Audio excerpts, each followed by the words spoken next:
Le sound design, c'est probablement l'un des sujets les moins bien documentés en français. C'est dommage parce que le sound design, c'est quand même une des briques les plus importantes de la plupart des médias. Je veux dire, si vous jouez à un jeu vidéo, que vous regardez un film ou vous regardez une série, il est fort probable que vous soyez constamment soumis au sound design, dans le sens où le moindre bruit est généralement fait en post-production. La plupart des bruits de porte, la plupart des bruits d'impact, des bruits de tir sont en réalité de la post-production. Parce que, en vrai, les sons dans la vraie vie, c'est toujours un peu décevant.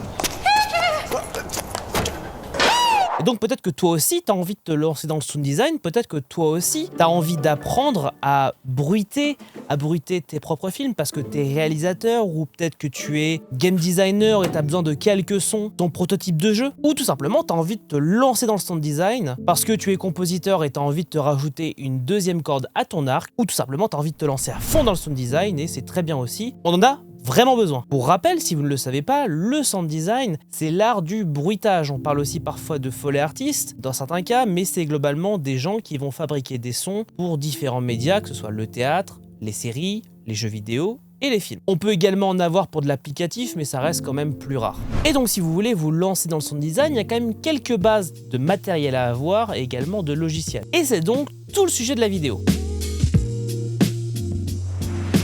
La première étape quand on veut se lancer dans le sound design, c'est d'avoir un bon PC. Alors il n'y a pas forcément besoin d'avoir un PC gamer à 4000 €, mais un PC entre 500 et 1000 € pour débuter, c'est pas trop mal. Vous n'avez pas forcément besoin d'avoir une grosse carte graphique. Généralement, ce qui va vraiment compter, c'est d'avoir un bon disque dur pour pouvoir accumuler de la donnée, donc environ entre 1 et 2 Tera pour commencer, d'avoir un bon processeur et d'avoir un peu de RAM, on va dire entre 16 et 32 Go maintenant. Donc vous voyez, il n'y a pas forcément besoin d'avoir une grosse config. Après, PC fixe, PC portable, c'est plutôt une question de préférence. Moi, je privilégie les PC fixes, mais si vous voulez avoir un peu plus de mon opinion sur le sujet, j'ai fait une vidéo sur Mac versus PC, ça expliquera un peu mieux ce que j'en pense. Une fois que vous avez un PC, globalement, il vous faut un casque, parce que généralement, il faut pouvoir avoir un bon support d'écoute pour pouvoir commencer à travailler. Le casque le plus connu, c'est le Beyerdynamic, le DT770 que j'ai juste là, qui est un standard plutôt efficace, mais il y a bien d'autres références. Vous avez également d'autres références possibles, comme le Audio-Technica ATH M50X, si je dis pas de bêtises, qui est un casque que j'ai utilisé pendant très longtemps avant de passer au Beyerdynamic, donc franchement, je peux confirmer la qualité, c'est vraiment très bien. Il existe également des alternatives plus ou moins chères chez AKG ou chez Focal. Pour le coup, tous les goûts sont dans la nature. D'accord, faisons comme ça. Le troisième élément dont vous allez avoir besoin, c'est une carte son. Plusieurs choix s'offrent à vous, soit vous prenez une carte son juste pour le côté sonore, mais c'est quand même vachement dommage parce que oui, vous allez avoir moins de latence, etc. Mais quand on fait pas de la musique, ça a assez peu d'importance. Non, ce qui va vous intéresser, c'est d'avoir des entrées micro et jack. On va y venir, mais quand on est sound designer, on a souvent besoin d'avoir un micro pour pouvoir enregistrer différents bruitages avec différents objets. Et donc, ça va être intéressant d'en avoir une. Alors, vous n'avez pas besoin forcément d'avoir tout de suite une grosse carte son. En général, chez Focusrite, vous pouvez retrouver des modèles comme la 2i2 qui est assez célèbre, qui permet de brancher 2 micros, ce qui est largement suffisant pour faire de l'enregistrement stéréo. Après, si vous êtes un fondu d'enregistrement, vous pourrez vous orienter vers des cartes son avec de nombreuses entrées, comme la Arturia 16 Rig, qui est bien plus chère, mais qui est très intéressante parce qu'on peut brancher jusqu'à 16 entrées, qui vous permettra de brancher jusqu'à 16 micros en simultané. Alors j'ai très peu d'idées de comment on pourrait utiliser 16 micros en simultané pour l'enregistrement de bruitage, mais quand même c'est plutôt intéressant de savoir qu'il y a des alternatives. Moi je vous conseillerais dans un premier temps, si vous débutez, de vous concentrer sur la Focusrite 2i2 qui est un très bonne entrée de gamme, et après vous pourrez vous orienter vers des plus gros modèles, notamment chez RME qui font des bonnes cartes son avec des préamps d'une très haute qualité. Le quatrième point, on en a un peu parlé juste avant, c'est d'avoir un bon microphone. Je dirais même avoir des bons microphones, parce que chaque microphone va avoir des caractéristiques différentes et donc en fonction de ce qu'on veut enregistrer, on va pas utiliser les mêmes microphones. Le microphone de base que tout le monde utilise, c'est le Rode NT1A qui est un standard absolu que j'ai utilisé pendant très longtemps dans mes vidéos YouTube pour enregistrer différents bruitages. Bon, je l'ai revendu parce que j'économise pour acheter un plus gros micro un peu plus qualitatif et que celui-là me suffit pour le moment et que j'ai d'autres choses que j'utilise pour enregistrer des bruitages, mais sur des enregistrements de précision, on peut vraiment faire des choses assez cool, de la voix jusqu'à l'enregistrement de bruitages plus ou moins précis. Par contre, Si vous enregistrez des trucs un peu percussifs, un peu forts, ce sera pas forcément le meilleur microphone pour ça, et dans ce cas-là, on ira plutôt s'orienter du côté de Sennheiser, notamment au niveau du SM57 ou du côté du SM7B pour enregistrer des trucs plus percussifs où on va envoyer plus de patates. Dans les microphones un peu originaux que vous allez pouvoir retrouver à droite à gauche, on a notamment les microphones de contact qui vous permettent de coller le microphone sur une surface et d'enregistrer le son qui transite au travers, ce qui permet généralement d'avoir des bonnes bases pour enregistrer des trucs un peu intéressants. Si par exemple vous collez le microphone à un frigo ou par exemple à un pont, et ben vous allez enregistrer tous les bruits qui vont être liés à ce pont et c'est toujours super intéressant.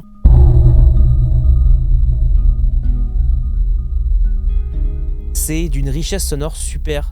Un autre type de microphone, c'est les microphones hydrophiles. Ouais, ça doit être ça, hydrophilie. Je sais pas plus comment on dit. Mais c'est des microphones hydro, voilà, on va le dire comme ça, qu'on peut plonger dans l'eau et qui vont permettre d'enregistrer des sons directement dans l'eau et donc parfois faire exploser un ballon ou par exemple respirer, envoyer un son, bref, il y a plein de choses qui sont intéressantes à faire. Il y a une très bonne vidéo de Riot qui montre comment ils ont enregistré les sons de Nautilus avec ce genre de micro. Et c'est super cool, je vous invite vraiment à y jeter un coup d'œil. C'est pour moi un des microphones nécessaires dans son attirail de sound designer. Également, un microphone qui est à fabriquer soi-même, qui est super intéressant, c'est les microphones stéthoscope, qui est un système où on va avoir un micro-canon qu'on va venir lier avec un stéthoscope et donc ce qui permettra d'enregistrer ce que capte le stéthoscope directement. So you could even use it for like weird ass recording and shit. Et parfois, pour capter des choses un peu sensibles et un peu spécifiques, c'est super intéressant. Un dernier microphone que je pourrais vous recommander, c'est les microphones qui enregistrent les ondes.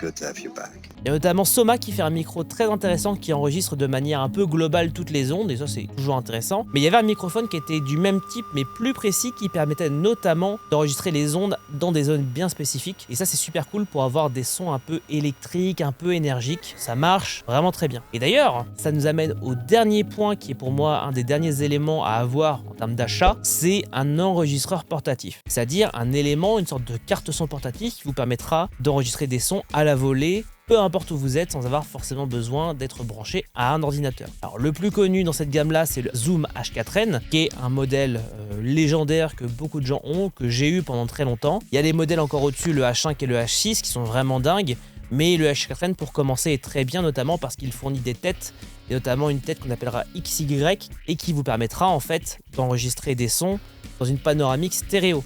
Et donc ça c'est super cool pour pouvoir enregistrer des ambiances dans différents endroits sans forcément se balader avec une énorme perche qui prend beaucoup de place. Je m'en étais notamment servi dans une vieille vidéo qui s'appelait Sound of Strasbourg. J'avais fait pas mal de vues à l'époque où j'avais enregistré pas mal de sons dans Strasbourg et j'en avais fait une musique. Voilà, et bah tout a été fait avec un Zoom H4n. Après si vous n'avez pas les moyens, une solution très simple et assez peu chère c'est d'avoir un téléphone parce que maintenant les téléphones ont une qualité son vraiment très acceptable et parfois ça permet d'avoir des prix son un peu à l'arrache mais qui fonctionnent extrêmement bien. J'avais enregistré une ambiance très particulière de foule extrêmement dense et vraiment de très bonne qualité. Si je peux vous faire écouter un extrait maintenant, je le ferai, sinon tant pis.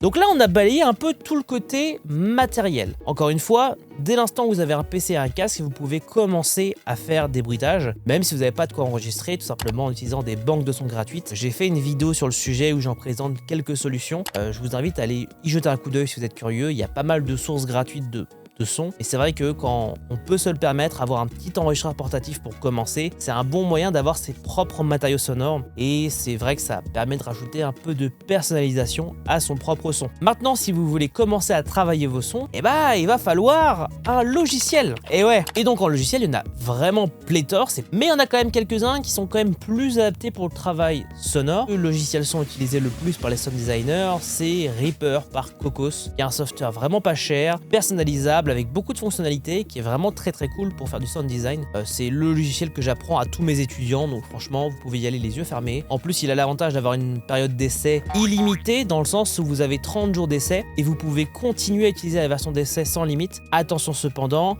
ça reste une version d'essai et le but c'est quand même que vous appreniez à vous en servir et quand vous allez commencer à générer de l'argent avec, bah là vous commencez à acheter votre licence qui coûte au maximum 200 €, ce qui est quand même assez peu cher quand on voit le prix d'autres logiciels à côté sur le marché. Voilà. Vous utilisez Reaper depuis 1283 jours. Après, il y a d'autres alternatives, notamment Cubase et Nuendo qui sont par Steinberg et qui sont des logiciels très ancrés dans le marché. Je vous parlerai pas de Pro Tools parce qu'effectivement, c'est un logiciel qui est très utilisé dans le domaine de l'animation et du travail à l'image. Mais en mon âme et conscience, je peux pas vous recommander un logiciel que je ne soutiens pas moi-même. Donc voilà, sachez qu'il existe, mais si vous l'utilisez, c'est pas grâce à moi. Voilà, je préfère me dédouaner direct de ce logiciel-là. Peut-être que je ferai une vidéo pour vous expliquer pourquoi je n'aime pas Pro Tools. Dites-moi dans les commentaires si ça vous intéresserait, mais voilà. C'est pas un logiciel que je recommande du tout. De la même manière, je vous recommanderais pas Ableton Live pour faire du sound design, bien que moi je l'utilise. C'est pas forcément l'usage primaire de ce logiciel-là. Moi je l'ai utilisé parce que j'ai commencé avec Ableton Live et en fait, pour ce que j'en fais, ça me suffit et je suis très efficace dessus. Cependant, ce n'est pas un logiciel qui a été pensé pour et donc je ne vous le recommanderais pas. Après, il existe d'autres logiciels qui peuvent être intéressants, comme Studio One par Presonus qui peut être utilisé pour ça. Mais encore une fois, vraiment, les deux plus utilisés, ça va être Reaper, Pro Tools et un petit peu Cubase. Pro Tools ne comptant pas vraiment, ça fait 2. Maintenant, si vous voulez apprendre un peu le travail de sound designer, sachez que j'ai fait plusieurs vidéos sur la chaîne, que ce soit une vidéo où j'ai transformé Squeezie en sirène, j'ai transformé mon petit jouet Roger, un Pouic rose, en monstre de jeu d'horreur. J'ai fait pas mal de vidéos sur le sound design, donc n'hésitez pas à aller jeter un coup d'œil, ça vous apprendra un peu comment on fait du sound design. Vous pouvez également aller jeter un coup d'œil, alors c'est en anglais, mais à la chaîne de Akash Takar, qui est le sound designer derrière Hyper Light Drifter notamment.